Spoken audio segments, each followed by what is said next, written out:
I think it's really hard for me to choose a side because you're both exhibiting some pretty funny behaviors. I think there was a moment when you were saying I'm falling in love with Esther that I was feeling partial to Esther because I'm thinking, why did you fall out of love with her? Yes. And then naturally, of course, I want to say to your credit, when the tattoo was revealed, of course I thought that was weird.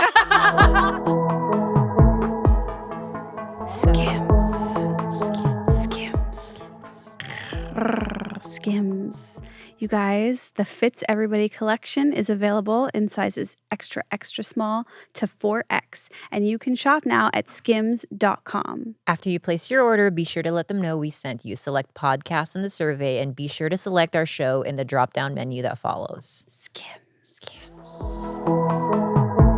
I am from a place called Skokie, Illinois. I know Skokie. You do? Thank you, Lisa Traeger.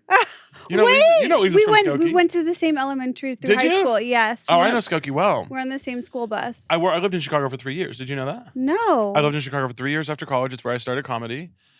And I know Skokie well. Yeah. Wait, where did you go to college? I went to college in Missouri, where I'm from. So I stayed in school for Missouri, and then right after college, I moved up to Chicago. Oh, yeah, music. Wait, where? I honestly was like, are we going to do this with the music on? I love it. I was like, that's a fucking vibe. I feel like I'm at a house party right now. Well, wait, speaking of house parties, you guys met at a house party? Well, Did we, I didn't meet him. That was Dave. Must have seen him out of the corner of his eye and beeline towards him to embarrass himself and our whole family. No, Dave brings honor to the family. Dave brings such honor to the family. Dave is he has been talking about you for years. Dave, that's so huge for me, honestly. No, it's you should be afraid of him. People talking, that's the business. Yeah, you're right. That's Wait, money. Where in Missouri are you from? This is important as a Midwesterner. So I'm from Northwest Missouri. I'm from a really small town. I grew up in a town called Brookfield, and then I went to high school in a town called Chillicothe. Do you have my family in O'Fallon, Missouri? Oh, I know O'Fallon. You do? Yeah, well, it's barely Missouri because O'Fallon is right there on the Illinois border. I think there's two O'Fallons. Am I wrong? There's an O'Fallon, Missouri, and O'Fallon, Illinois. Okay. They're both in the St. Louis area. Okay. So something interesting about Missouri, I don't mind if I do. Please teach me U.S. geography. I would love to. The two major cities in Missouri are both spill over into the states next to them. So Kansas City is obviously partially in Kansas. Yes. And then St. Louis is partially in Illinois. Oh, I did not even know that as a Midwesterner. What is it? Do you feel differently of me knowing my mom is from St. Louis, my family? How do you? I think I liked you to begin with. Oh. And I do feel anybody who I like, I attribute Midwesternism to. I go, that person must be Midwest, even if they're not, Yeah. When I like somebody from California, I go, you're Midwestern with it. I kind of do the same thing. And if I feel slightly intimidated by them, no matter what their vibe is, I'm like, you're from the East Coast. You're an East Coast, yeah. Yeah. You're an East Coast gremlin. Yeah. Yeah. And wait, what is Khalyla's vibe to you? Yeah, I know. Where am I from, technically? I'm very international. I didn't grow up here. I grew up in the Philippines. Came here when I was 15, but very much an Angelino at heart. Because Los Angeles is where I landed. Yeah. But I don't know if my vibe is fully California. I wouldn't get a fully California vibe from you. I would say the way you've talked to me so far since I've been in the studio, I would give you maybe Baltimore or something. I would give you you've been a little terse. You've been a little terse with me, but in a way that I'm I like her. You were making fun of me before the record. Well, you said Glendale. I said the studio is huge. Your fans might not know that you guys are recording in an old shoe factory. You're recording in one of the biggest buildings I've ever been in my life. And I said, this is what you come to Glendale for. Is it weird the way I say Glendale? I thought the emphasis was on Glendale, so I was like, oh wow, Glendale. I say Glendale. Yeah, Glendale. There's a draw, a southernness to the way. But I like the way you said it. It gave it an extra. It's like It's not Los Feliz. It's Los Feliz, right? But no one knows how to say it right in LA. I didn't even say Los. I say Los. Oh, okay. Well, Los. I'm rocking with Los on it. Los. That's the one that people in LA love to turn over, chew over how we're saying Los Feliz. I say Los Feliz. Okay, I feel like that's closer to. Do you think I'm right? Well, it's Los Feliz. Feliz. I know, but then when Is you do it? that, I'm like, what are you trying to prove? That's true. That you're right. You're right. But maybe you can't really just- say Los Angeles either. That is like so, fucking annoying. That's that like my is- stepdad really trying to like go for it. It is at the same time. It is very sexy for me when you say it that way. It is sexy, but it is also giving white person ordering at a Mexican Exactly, restaurant. which is my Yeah. stepdad. That's exactly what my stepdad Hi, I'll have the does. chimichangas. It's like, okay, cool it, you know? Yeah. Yeah. But Oh, I that's love it. painful. Yeah, yeah. It is, of course, painful. Borderline problematic. Don't clip this up. Snip, snip. Don't you guys dare clip this up. But do you currently live in Kansas or something crazy? I go back and forth between, I have a place here. I rent in LA, not to brag. I could never afford to own a home here. Y'all, thank you. I rent in LA and I own a house in Kansas City and I go back and forth. Oh, is that why you're a Chiefs fan? I'm a huge Chiefs fan, yeah. What is it like being gay and liking sports? Well, first of all, the gay thing is mostly for money. The gay thing is mostly because it's in right now. I'm mostly kidding about that. And the sports thing is mostly, it's one of the biggest shames that I have. Like, I do think being a sports fan is ultimately embarrassing. Like, caring about what these men do on their weekends is so humiliating. How did this happen to you? Well, I just grew up playing football in Missouri. And so, like, if anyone who grew up in Missouri, like a boy playing football, like you were going to be a Chiefs fan. My dad was a Chiefs fan and I love the Chiefs. And my whole life, it's been humiliating because they've been horrible. The Chiefs, I don't know if you know this about the Chiefs, but my whole life were an absolute embarrassment to the entire region. And then only when we got Andy Reid was the beginning of it, our head coach. But then the last 4 or 5 years have been bliss. I'm one of the happiest people who's ever lived. Really? Yeah, because they're so good now. And how do you feel about the Taylor, Travis Kelce? I love it for them. You do love it. I love Kansas City. I'm very passionate about Kansas City. I'm there as much as I'm in LA. I absolutely adore it. Going back and forth keeps me sane. I love the Midwest. I'm so passionate about Kansas City, and I want everyone to come and visit and enjoy it, and even move there if you're cool and nice. But one thing I will say about there's a lot of Kansas City celebs like Paul Rudd, Eric Stone Street, Jason Sudeikis. That's right. Yeah, all these guys. And the only thing I would say to them is, don't tell everyone about the spots. Stop telling everyone about the spots. Because Heidi Gardner, girl, no shade to you, Heidi. I know you're watching. She will do an interview with like a national publication, being like, "Spend a day with me in Kansas City," and then she'll give away all the spots. And I'm like, we can't be giving away the spots. But I feel the alternative is her not giving away the spots and not looking like a real Kansas City that's resident. so scary. You know what I mean? Like if I were to take Yeah. you around and say, hey, come with me to Cebu, Philippines, and then I just choose like the basic, they'd be like, she's not a real Cebuana. Yeah. So I don't know what I would. I would risk it. I would You'd risk if they ever come to Kansas City. No one's profiling me like this, by the way. No one's profiling me like this. No one's giving me a glamorous profile.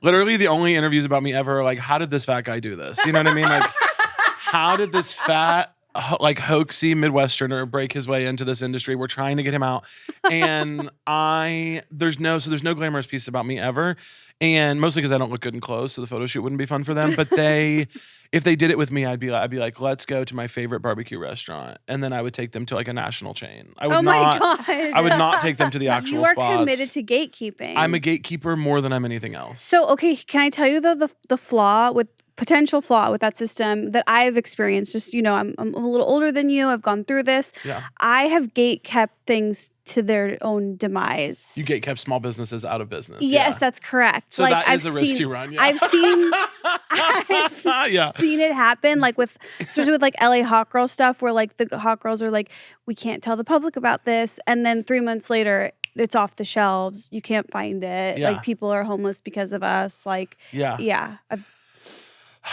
I'm willing to risk it.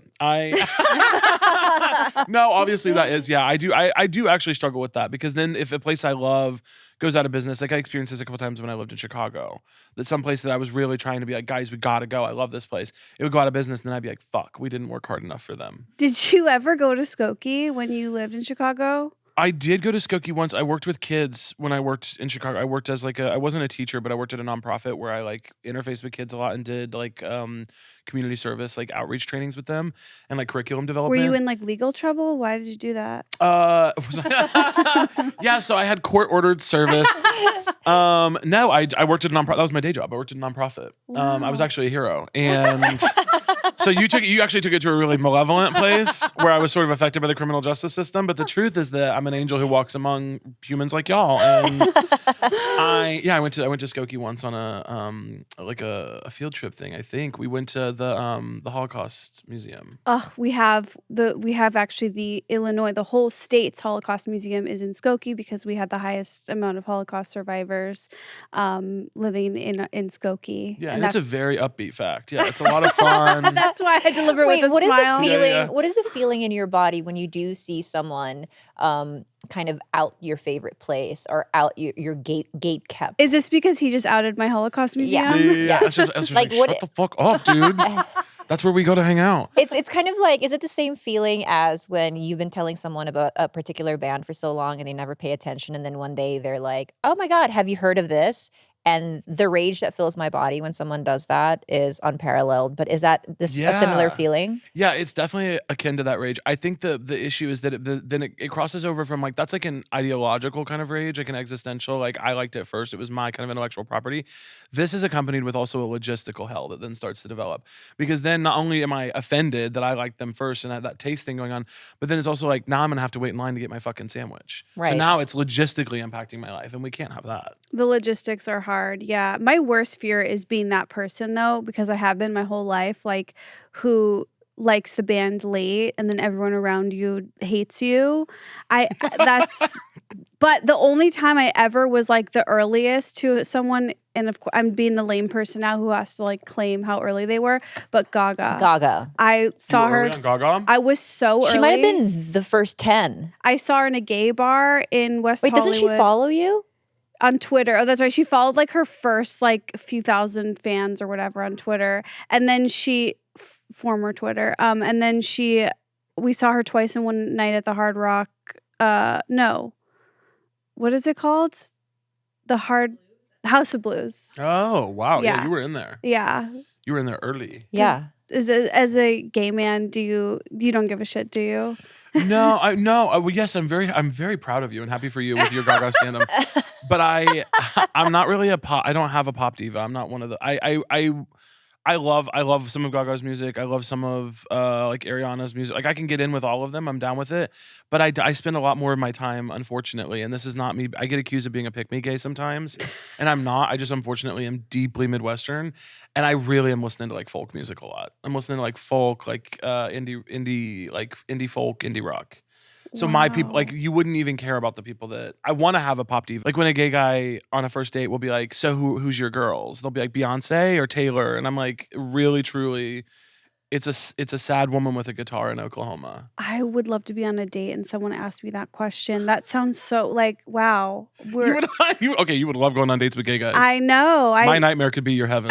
If I have to get drinks with one more project manager, I'm killing myself. I'm killing myself. I don't know what Deloitte is or why they keep hiring these. But I am so tired of interfacing with these motherfuckers. And like that my future depends on it. This is horrible. Oh my God. I've been saying for years, queerness is the biggest gift that I've ever received from the universe. It's made me a much happier, more empathetic person. It's enriched my life in so many ways. Being attracted to men is a curse from the devil. And it's a different thing, you know? I would have to agree. Do you think that applies to us as much as it does to you? Or what do you mean? Like women being attracted to men? Or well, only y'all could tell me, but I think obviously you would are either of you attracted to women? Well, sometimes. I'm a famous, as you've made famous, a bisexual with a boyfriend. Don't drag that back up because they really came for me on that. They did? I thought it was hilarious. Bisexuals have never mobilized in the way they did that when I said that. Bisexuals found real community in my comments. It was horrible. I made a joke. I said I respect. It's so funny. Yeah, I said I respect bisexual women. I think them and their boyfriends are beautiful, and they all have one, and that's beautiful. That's gorgeous. And I'm not invalidating the identity. Bisexual people got so mad at me about that. I thought it was so funny. It's such a they were up in arms. It's so well observed. All I'm saying is I look around and I see what I see. Yeah. And all of a sudden I'm in trouble. I have a really weird question. That's a really strange pivot, and I'm sorry that pivot. that this is gonna blow everyone away with how embarrassing it is. And anyone in the room can answer. Have you guys ever smoked a cigarette? I was like, this is a real question I have. Like, I I have never. My urge to lie is really big right now, but I tell everyone, and I've lied about this my whole life, that I've never smoked a cigarette, ever. The only true thing about me is that I've never had a cavity, and that's a fact. Wait, what? But Way to flex on us right now. Make us feel like shit. I Yeah, did that would smoke a really cigarette, and it was right before my first abortion. Okay, That's when you should do it. Yeah, it was the first cigarette and the last cigarette I ever smoked. I was in Sacramento with the poor guy who impregnated me. And Poor as in like you felt bad for him, or he just couldn't afford to have the baby with you? we just didn't like each other. Okay. And there was a breakup happening. But also, and- what was his financial situation? I mean, we were 19, 20, so probably not good. He was broke as fuck. Yeah. Yeah, broke as fuck. And so I remember he was a smoker, and I was like, well, no better time than now. Yeah. And so I had to, I was going to get an abortion a couple days after that. And then I smoked a cigarette, and that was a one and done. Did it feel like anything? No, I was so like hopped up. It felt like nicotine. It felt like caffeine. And I was like, oh, I don't like this. And so that was it. Have you? Do you? I've smoked 2. Oh, really? I smoked 2 cigarettes as a bit for a joke. Like we were fucking around at the Improv Theater, and I smoked a cigarette because people were like chanting for me to smoke a cigarette. I've never. People were like, smoke. When you're 20 and doing improv in Chicago, it's one of the most obviously, again, humiliating experiences. But you will just find yourself in a circle with people chanting for you to do something, and that was the circumstances. And I smoked 2 cigarettes, and they weren't for me. I'll never do it again, probably. Where did you do improv in Chicago, by the way? I started at IO. Me too. Really? Wait, what year? No, I'm older. You're like, never mind. We don't want to. I got to Chicago in 2017. Okay. Okay, no worries. Were you on No Clark worries, Street? all good. Were you back in the were you at original IO? Yeah. Okay. Yeah. Was that where you were or no? No, I started at Warehouse IO. Like New Okay. IO. Okay. Esther, what about this? Wait, why the cigarette? You've never tried, not No. with alcohol either, right? You've never taken a sip of anything? No, but the reason I was thinking about this is because for some reason I was like, I'm so, I was thinking the thing that has worked on me the most in life of anything is the anti-smoking, whatever they did to me when I was a kid. The campaign worked. Yeah, it worked. Like, Yeah. it is crazy that because I realize I'm starting to see cool young people with cigarettes again. Because everyone's going back to analog now, because vape is a little bit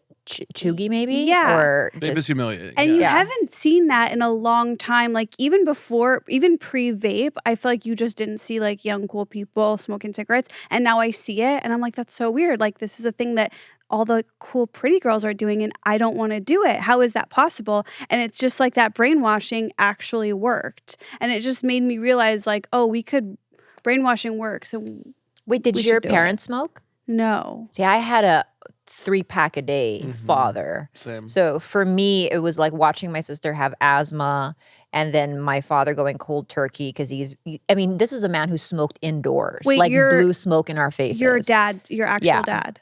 And so like everything was like smelled like cigarettes. So I just had a natural like sort of aversion to that. So I never wanted to kind of, and my childhood was terrible. So I probably associate it with a smell of cigarettes. So I never touched it. Did your dad smoke? So much. Yeah. My dad smoked so much. And I actually had an affinity for it. I liked the smell. Really? Because growing up, my dad smoked a lot, and his 2 siblings, my uncle and my aunt, they were both really cool, and they both smoked cigarettes. They tried to hide it from me, but I would always kind of know. And my mom, when she was putting herself through nursing school, worked at a bowling alley, and so she would come home and smell like cigarettes and beer, and all those smells were just very nostalgic for me. So I really wanted to smoke cigarettes, but the campaign worked on me too. I have the same nostalgia too because my grandma smoked, and whenever I smell someone that has I shouldn't say smoked. She's in her 80s and still smokes a ton. But She's alive and well. Yeah. Absolute queen, yeah. only smokes and drinks, doesn't eat actual food. Not sure how she's still alive. Did a joke about it on the Tonight Show and had everyone come for me for wanting my grandma to be dead. S&P approved it, baby. So it can't be that inappropriate. But when I smell whatever her cigarettes are, I get like, ooh, I'm like into it. It's so exciting and thrilling. That's what I call like cockroach DNA. What? I do have family members who just never die and they just live a life of sin and Oh, they yeah. never fucking die. They could probably live without their heads for 20, with their heads Yes. cut off for 20 days. Yes. That's cockroach DNA. That's redneck DNA, baby. That is Yes. like the people I grew up around who are smoking. They are just chain smoking cigarettes, drinking the worst, most disgusting, strongest alcohol you've ever heard of. Right. They absolutely have never exercised a day in their life. They're eating like 45,000 calories per meal.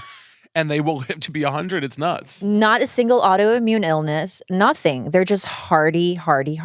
Yeah. Yeah, and it is. She's like Midwest, like Minnesota, like had her first baby at 16. Like that is crazy. She's killing it. Here I am at 36, just had my first kid. I'm like ashamed of the family. I don't know. I'm so old and disgusting. I don't know. I will really legitimately have no concept of your age until the moment that you said it just now. Like if you told me you were 36, I would have never gone that high. But if you had told me you were like 16, I'd have been like, why not? You know? Yeah, same. I have no concept of your particular age. Wait, how old are you? I'm 29. Oh, I had no concept either because I feel like you're my age, but that's what I just do to everyone. Right. I make them my age. Do you do that? For sure. Okay. Yeah. Everyone's my age. And it goes back, and people are very mean about my age because I joke about age a lot. So people tell me I look 40 all the time. People who like me will say I look younger than that. It's just no one really knows what to do with me. I also think I'm boring in a way that indicates being older. And I've always been a little boring. You know what I mean? So I feel like people always say I look young, but I'm like, no, I'm a teenager with wrinkles. Like, it's fine. That's going to be how I go out. That's going to be how I live and die. That's going to be my story. I recently came across this thing. Have you guys heard of low context versus high context cultures? No. And I realize now that a lot of my problems, like being an immigrant and living in the United States, has to do with the fact that I come from high context culture, and America is very much a low context, or the bigger cities at least. Can I guess what this means? Yes. Does it mean like your culture has like a lot of stuff to it and a lot of people know about it versus no? No, it's actually communication style. So low context apparently is very direct. Like when you say, for instance, can I get a blanket? I feel cold. Versus I will hope to God you see that I'm shivering and read my cues, and me saying, God, it's cold in here, and then wish you offer me a blanket. That's so high it's like context? Directness. Yeah. So no, that's high context. Okay. Where it's like you're reading people's cues. And for someone like me, I've always just like sort of assumed that people are like know your needs. Does that make sense? It's ask versus guess culture. It's oh, this is my worst fear. Yeah, this is why I feel like you and I, if we've ever like butted heads, it's because of this. This is my worst fear because I do sometimes feel like when I'm on the phone with her that she's like waiting for me to end the conversation. But I'm like, no, if she wants it to end, she'll just say it's over. But see, then I let it linger. Yes, because I'm keeping you on the phone longer than you want to be. Exactly. Exactly. We got to the bottom of that. Okay. Good. And that's because directness is impolite. Directness. I hate this. I know. I hate it too. And I'm really trying to like get on your page, and I'm trying to ask for things in a more direct way. But it is like how you say things and how you ask things very much matters in like high context culture. Wait, what are you? I want to say that I felt very ethnocentric hearing that, because I was like, well, there was a right and a wrong one. Like I did feel there was a right and a wrong thing. Even in America, apparently. So the bigger cities are low context, but in like more conservative, maybe even Midwestern, there is a sort of like, for instance, here, like one of the examples they use is here we say our name and then we give our pronouns. And in some like conservative areas in America, like it's more polite to assume rather than like say it. That's how it's explained in the America way. But for me, it's like Asian versus America. Wait, I have an example that is like so shameful to me. I don't even want to say it out loud. Say it. But one time we stopped at my aunt's house on the way to Minnesota. We always stopped at her house in Wisconsin. And I remember we usually stayed for a few days, but this time we were just stopping over for the afternoon. And she had like made some sort of treat for all of us. And I didn't want it. And so I didn't have it. And I'll never forget, like, when I turned it down, the, like, look on her face was so fucking scary. Like, I can't even believe I'm talking about it. I'm, like, so scared thinking about it. There's something that you do that I totally respect that I could never do, which is if someone gives her, like, merch, say, for instance, she goes, no, thank you, I'll never wear that or I'll never use that. Oh, yeah, that's crazy. No, That's crazy. Yes, I would like, never. why did she say that? But I low-key respect it because it's honest, but I would be like, oh, my God, thank you so much. And of course, I'd never use it or wear it, but I just couldn't say it in that moment. So it's almost because I'm so lazy and I will just collect garbage that I have to like stop it right where it's the blood is coming out. I have to The stop point it. of contact. Yeah. Caleb, where are you on this? I would only do that to someone I deeply hated. like what Esther does as a matter of practice, I would only do to someone I intentionally wanted to put in their place.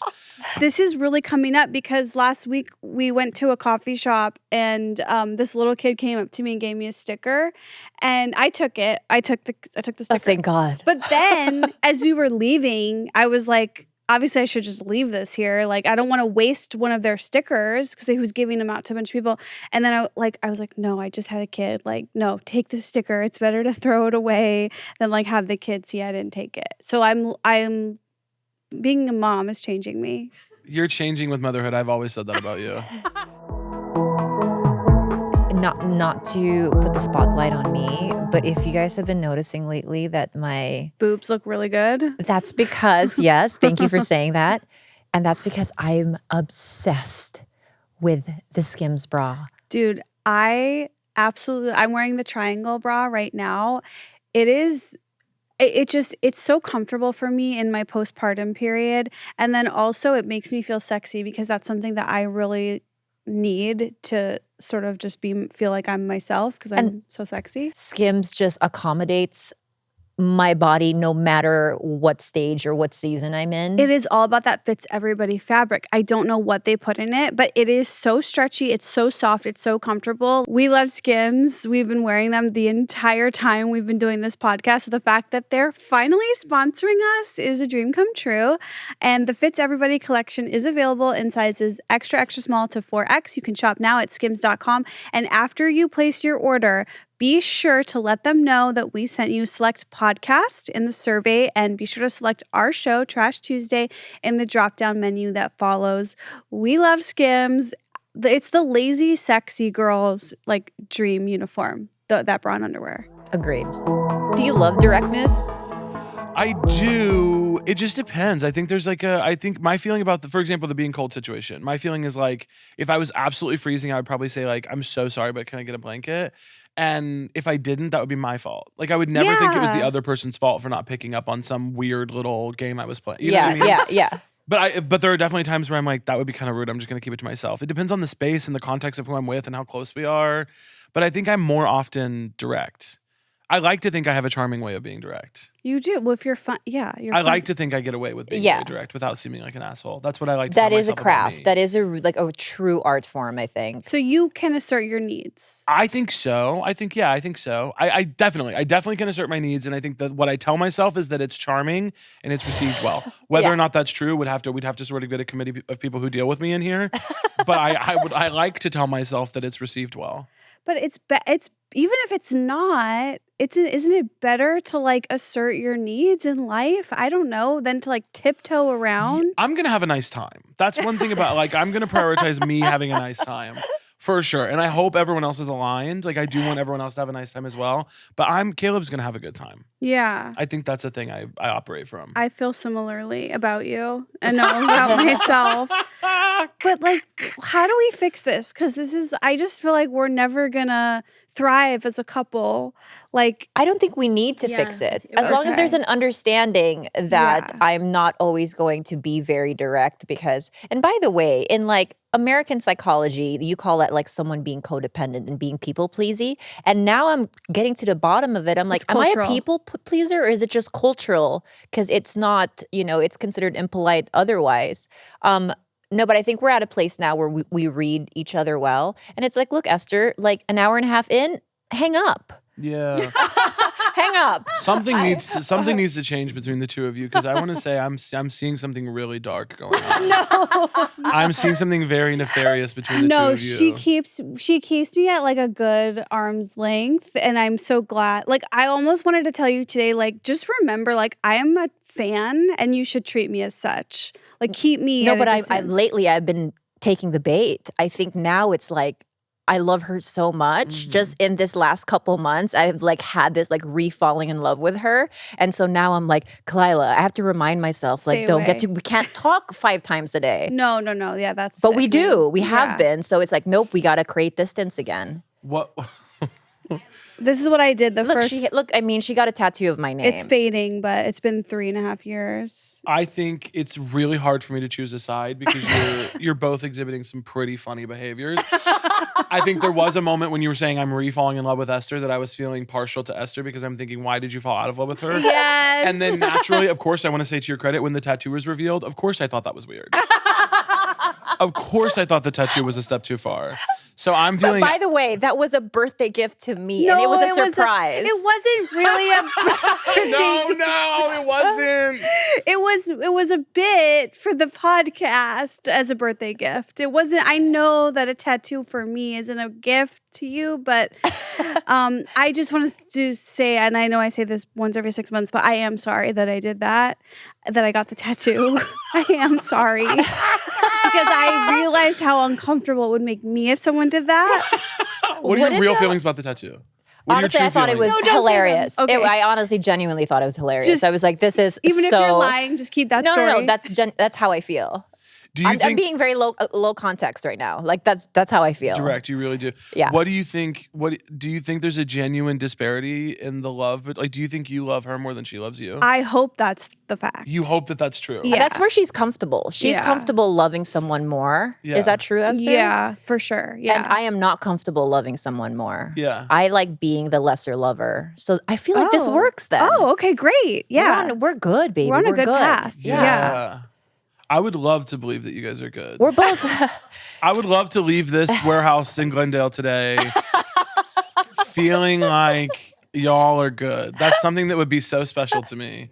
But at the current moment, I'm terribly afraid to say that's not my vibe. I will say, like, the biggest example of low context, high context is when we go to a coffee shop and she asks what kind of milk. She gets so... I mean, the she beads gets of so sweat quiet. coming down. And I'm like, I can't believe she's asking all of these questions. No, I have learned that I can't, like, be myself in public with her. You know what I mean? But I have also learned to set you free and then kind of just move away. What's giving you anxiety? You're asking the barista what milks they have? I'm like an annoying white woman, and I'm like, well, what you do this. And also, though, I understand it because we have a third friend who does it way worse than me, and it annoys me when she does it. Yeah. And so I'm like, I get why she's annoyed, but I still can't control myself. You know? And my thing is, we cannot inconvenience people. Like, and even though it's not an inconvenience. Dave too. You know that Dave, when we go to an ice cream shop and I ask for samples, he's like, don't let her have more than two. I can't do samples, people.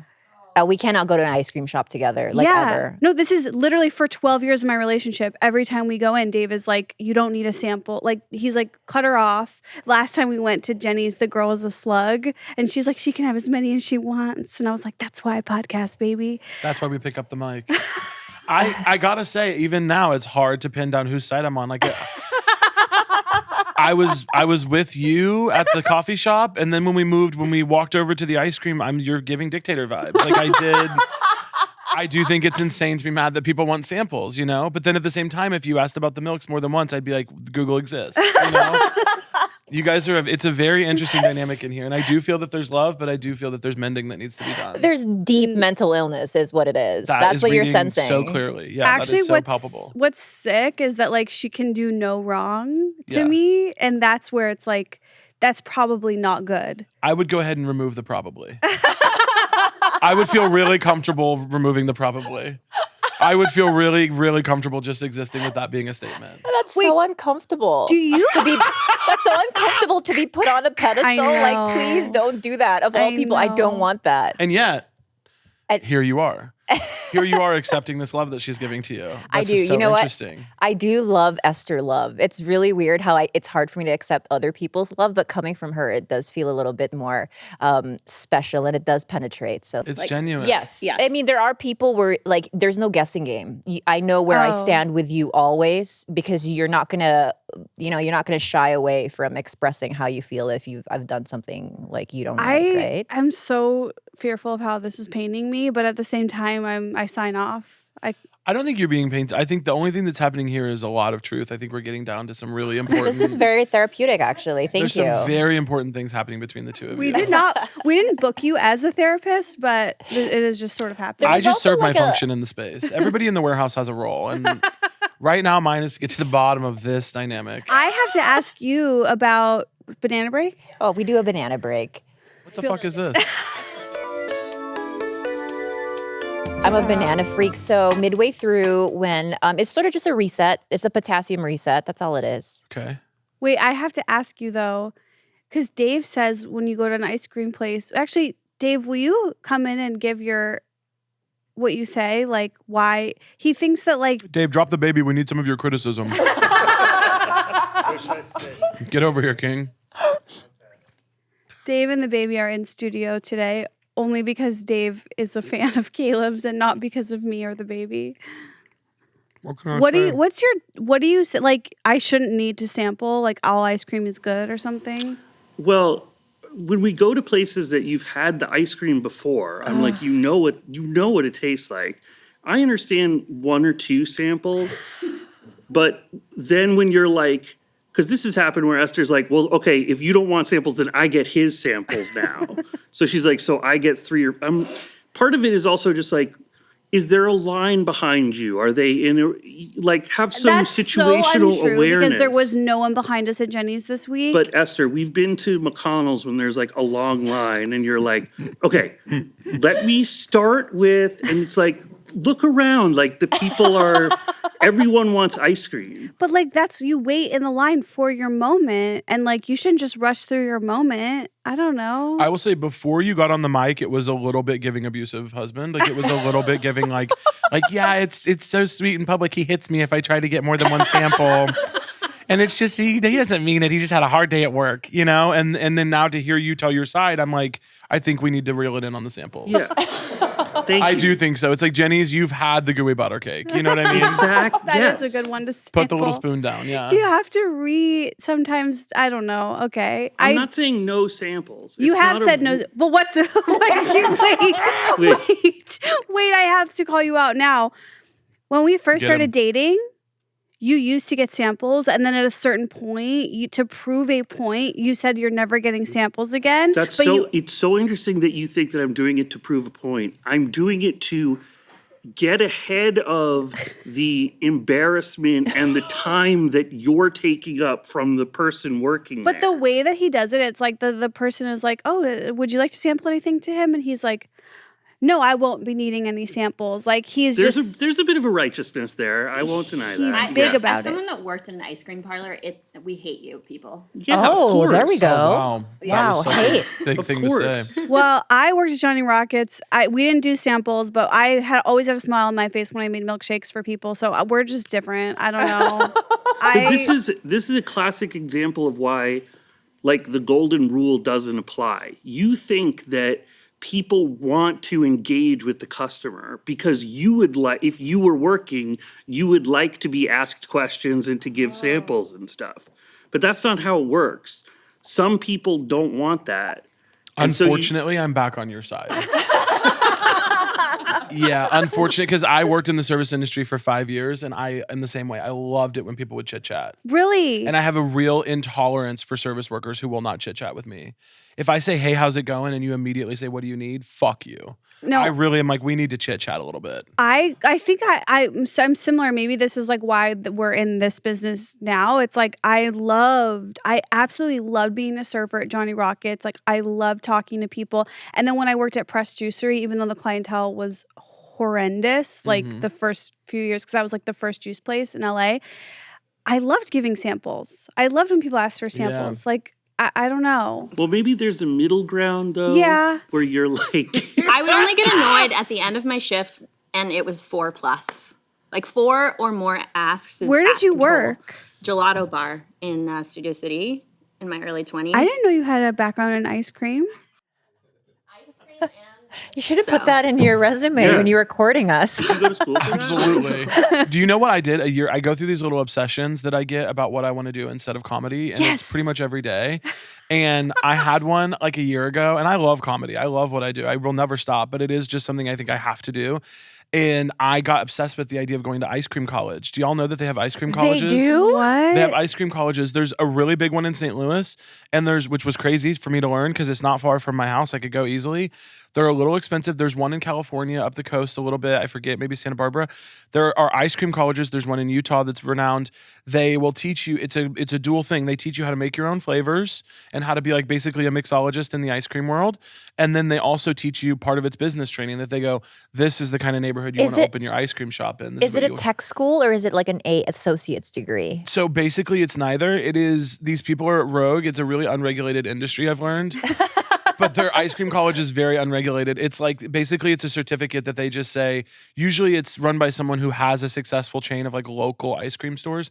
And they go, this is what I think you should know. Here's how you balance your books. And then part of it is they'll take you into their ice cream stores because you go and stay for like a week or two. They'll take you into their ice cream stores and then you'll get to like watch a shift and like work and scoop and like, but then when you leave, you know how to open your own ice cream shop.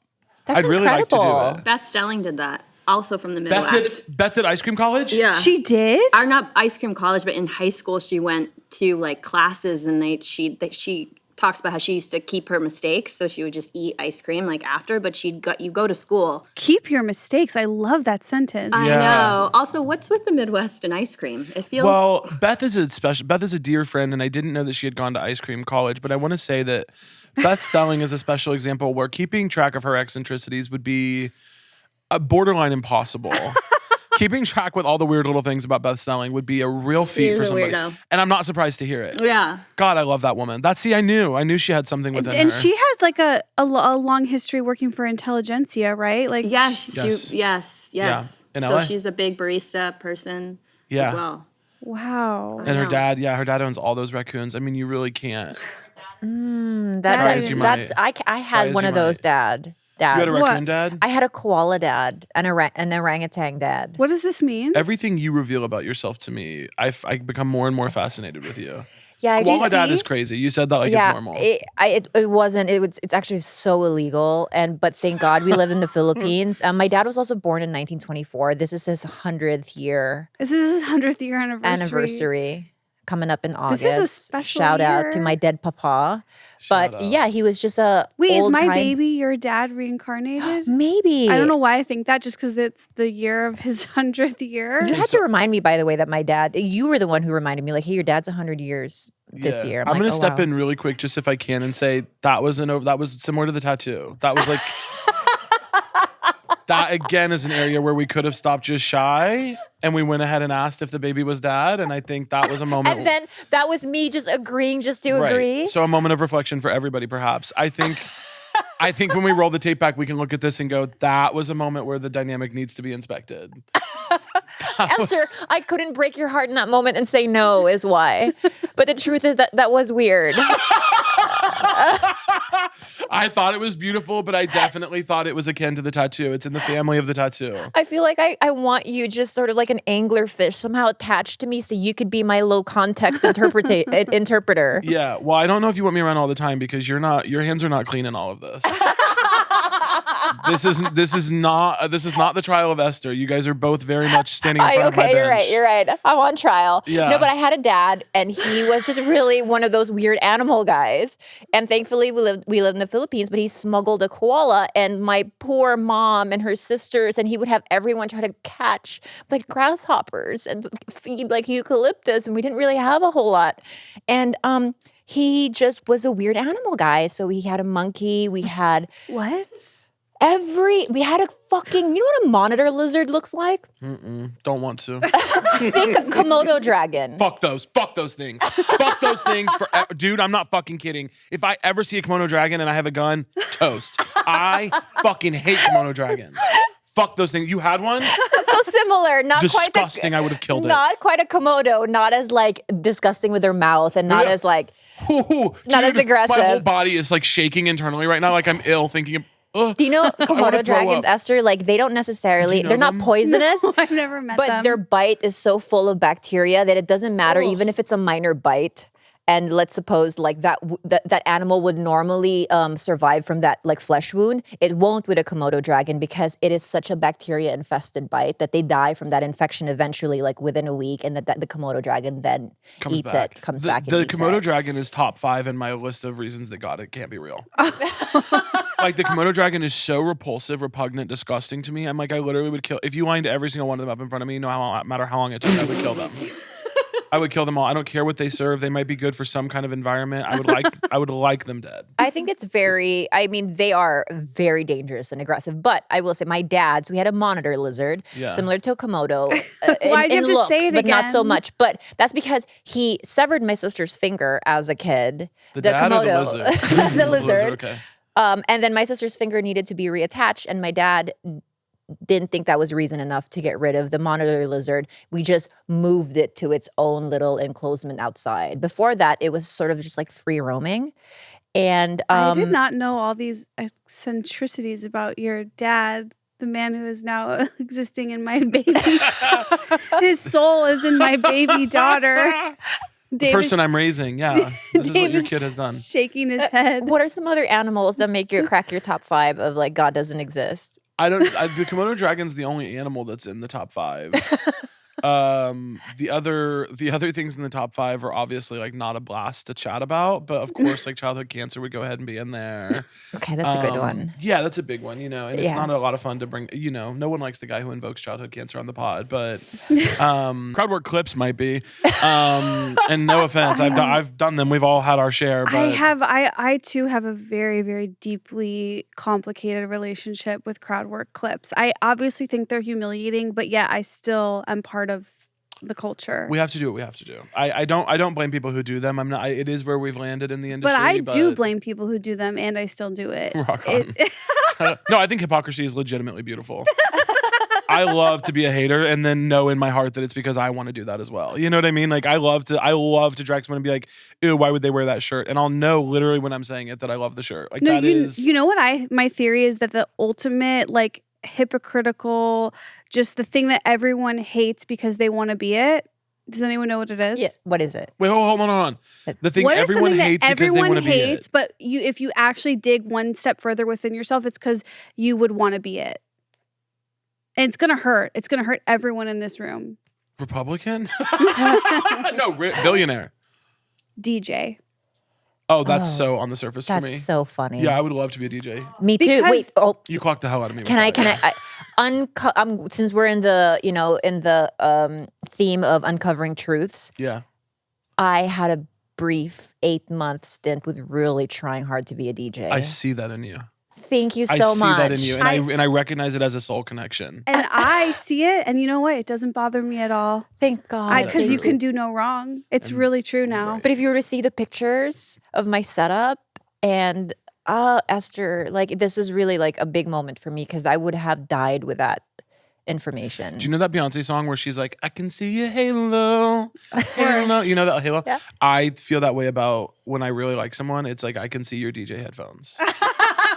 Like right now, they're not on you, but like I can see that glow around your head. I can see those thick one ear off. Like I can see that glowing above you. Yes. But And I see it in you. I want everyone, even who's listening, to just like really check in with themselves. Like, have you hated on DJs, and is it because you want to be a DJ? And everyone, think about it. Everyone wants to be in control of the playlist, even if it's just at the party and you're alone in your room. Like everyone wants to pick out their favorite music. We all want to be But DJs. that's how I got there. I was the person who made CDs and mixtapes for all of my friends and family, and it brought me like a sense of like really deep pride in myself to be like, wow, they like that mix I made. So then I got into the whole I can do this for the masses. Wait, Yeah. did you have a DJ name? Oh, you're not gonna like it that part either. It has to do with my dad. So my dad's name is Edgar and his last name is Kuhn. So I put the two together, and it was actually the name of his 2 shipping vessels that my dad owned. So it's not Cougar, it's Cougar. Cougar, Kuhn Edgar. But it was also the name of his ships because it was Cougar 1 and Cougar 2. I know, Dave, just please forgive me. Cougar. Is anyone else thinking about how my daughter's middle name is Estelle? Her last name is King, EK. That's your dad's initials. Esther, you gotta give it up. I don't. I'm fine with that. I think I'm pretty stuck on the my dad having 2 ships part of it all. That was obviously like jarring for me. My dad was like a hardcore Nepo baby. Yeah. And then he left us with fucking nothing, like a fucking apartment full of cockroaches. That's what he left us with. But yeah, he was a very rich kind of like rich old bachelor type that came from and squandered his family's wealth type guy.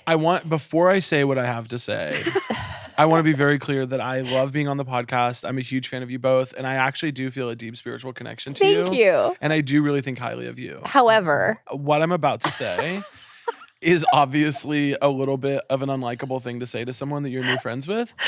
But you saying just now to all of us on camera, lit up in the warehouse in Glendale, on mic, that your DJ, you named your DJ name after your dad's 2 ship vessels that he owns, was so cartoonishly evil that like a sitcom writer would write it for a character that we're not supposed to like. You know what I mean?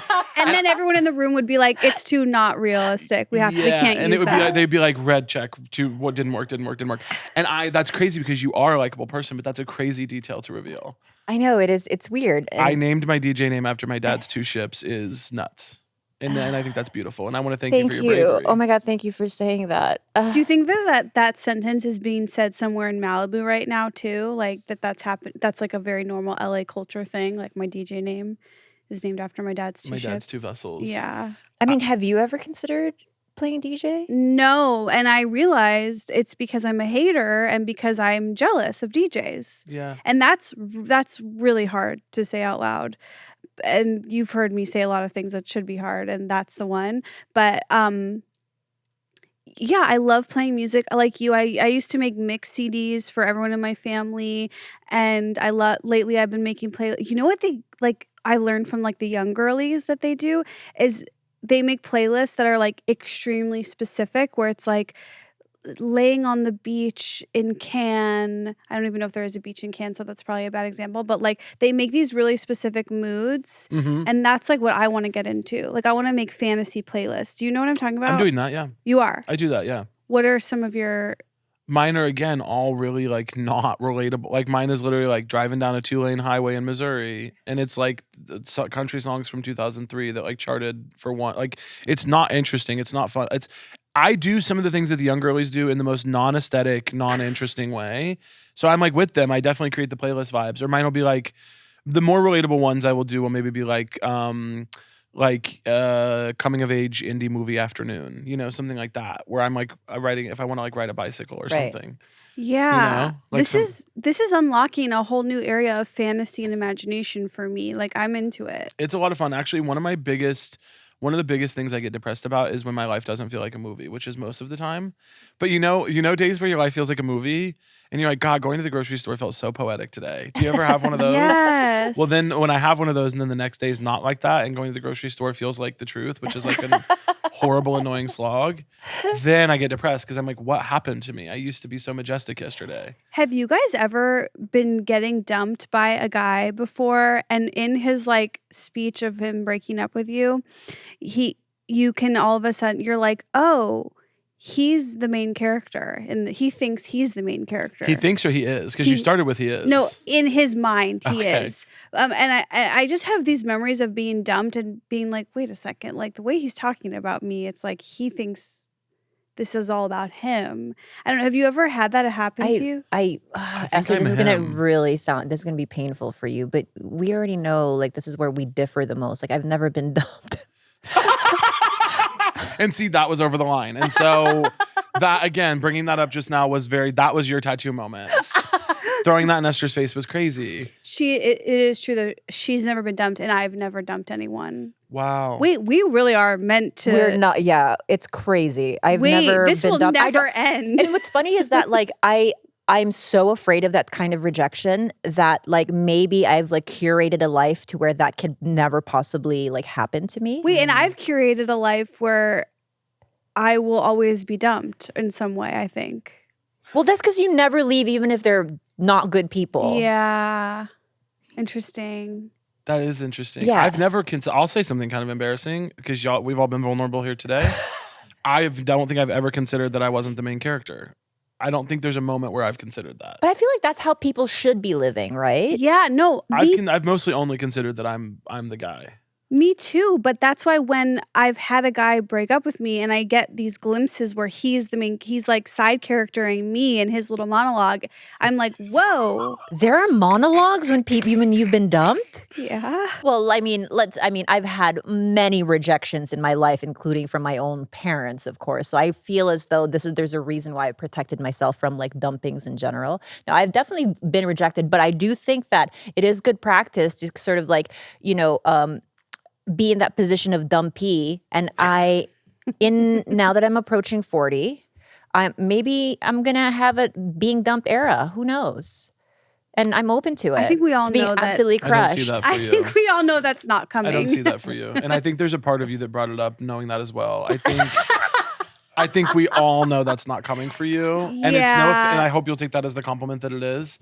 I did something toxic recently in the dumping arena. Yeah. I was seeing this person in New York. I date a lot in New York just because, I don't know, it goes easier for me over there. So now I have to fly across the country to date. It's insane. And I was dating this person in New York and they were really into it. And oh God, maybe I shouldn't be saying this. I don't know if they're watching. They are great. They are legitimately great. Well, when you're seeing someone, you're just like, I don't know if I can commit to this right now, no matter how great you are. You live in a different city. I'm very busy right now. And this was the situation with them. So I thought I was being nice. So I texted them and they were coming to my show in New York. I was doing a headlining show in Manhattan and they were going to come. And they were bringing friends. Okay. So I texted them before the show and was like, hey, I think I should be clear that I'm not getting a romantic vibe off of this, but I would still love for you to come to the show and be friends if you're into that. And they were like, that's a departure from what I was thinking, but cool. And so, okay. And so they came out and we had a lovely night. They met my friends at the after party and stuff. And then I was in New York a couple weeks later, back again, and I was really horny.